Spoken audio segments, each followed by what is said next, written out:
Just what could Iran's military options be in the face of any US-led attack? And certainly the force building up at Iran's doorstep is a formidable one.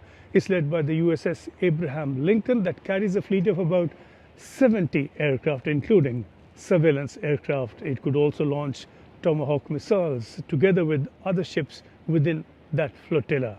On the other hand, the Iranian leadership has warned of strong retaliation in the event of any attack. Defense certainly is going to take more than slogans or rhetoric or even strong determination on its own.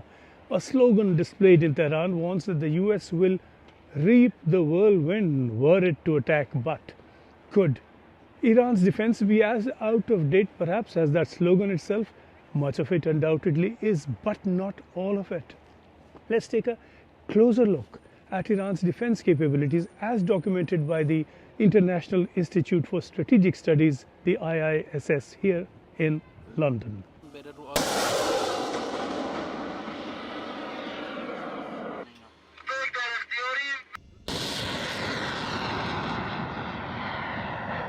Iran's prime military strength lies in its missile system, and Iran has demonstrated again and again their range and accuracy, even though a deployment in the event of a conflict may not work quite as spectacularly as the demonstrations that have been offered for viewing by the Iran government. Iran does have nevertheless quite an array of missiles at its disposal, many of them indigenously developed. Fast mobile units have been scattered around the country to minimize damage in an attack to the defense system and to diversify counterattack and the source of such attack. The military balance report produced by the IISS estimates that Iran has a stockpile of several thousand missiles, some with a reach of up to 2,000 kilometers. Neutralizing all of these as deployed would be quite a job. And in the conflict with Israel in April and October of 2024 and again in June of last year, most Iranian missiles did not go far. A number did not take off at all, but the odd one did get past Israel's famed three-tiered air defense of the Iron Dome together with David's Sling and the Arrow systems. We see here the Israeli air defense failing to stop an Iranian missile going through, and we see the missile hitting the target to the right of the screen. A hospital in Beersheba was hit, several people were killed, another missile got through to a restaurant in Jerusalem. Iranian missile successes have been low, but not zero. Earlier in 2020, Iran launched 16 missiles at the US base Al-Salem in Iraq, of which as many as 11 got through to hit target. The damage caused was low, but the message got through with the missiles that Iran can strike. Together with missiles, Iran has a remarkably successful drone program. The Shahed drones it sold to Russia were effective enough to have changed the character of the war in Ukraine. They have in fact changed the character of the war itself.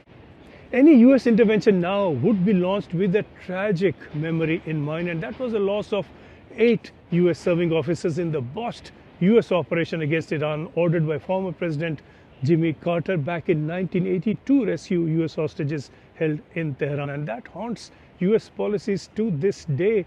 No act has so galvanized the American public toward unity in the last decade as has the holding of our people as hostages in Tehran. Trump has recalled that Carter lost the next election to Ronald Reagan primarily as a result of that failure, and this could well have also guided the US decision to hold back at the peak of the protests late December and early January. The US has now built up a missile force, it's built up air presence, but it's clearly not thinking of boots on the ground. The US has instead only strengthened air bases right across the region, mainly in Qatar, Kuwait and Iraq. And for US troops here, the fun and games are now over. It's over now too. Battle readiness.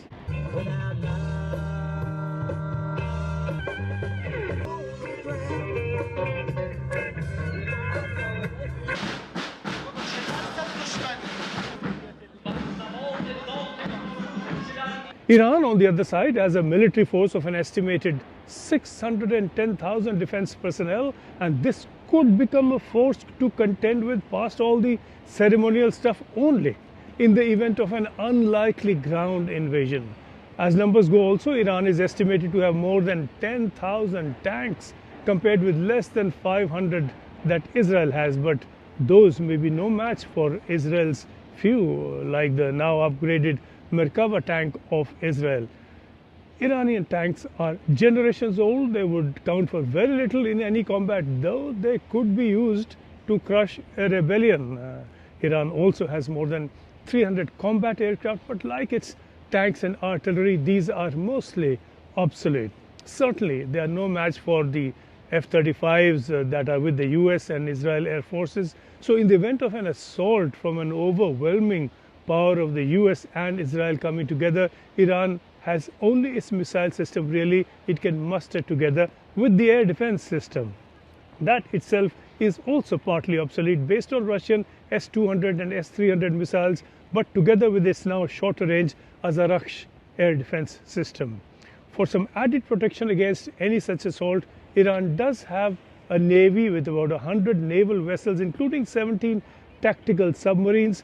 This naval force is expected to focus on blocking the Strait of Hormuz and the vital oil that flows through it, but for a limited period at best.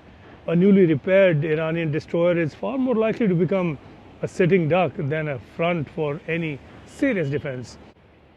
Iran, in its defense, would certainly seek to rope in its allies, the Houthis, Hezbollah, militias in Iraq, to an extent Hamas holdouts as well, the supposed axis of resistance that could then potentially broaden the conflict into disruptions that target Arab allies of the US in the region.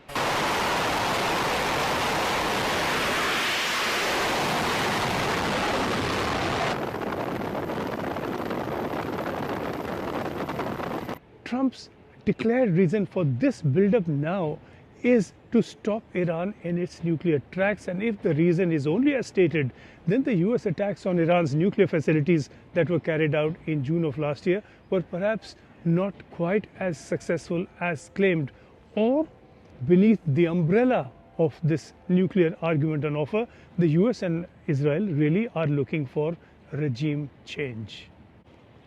Trump is not easily going to sail back from the noises he's making on Iran's doorsteps with nothing to show for it, if only because he now needs to undo, to an extent at least, the image of climbing down chronically from announcements made, from promises made, to show that he's unlike Obama in his dealings with Iran.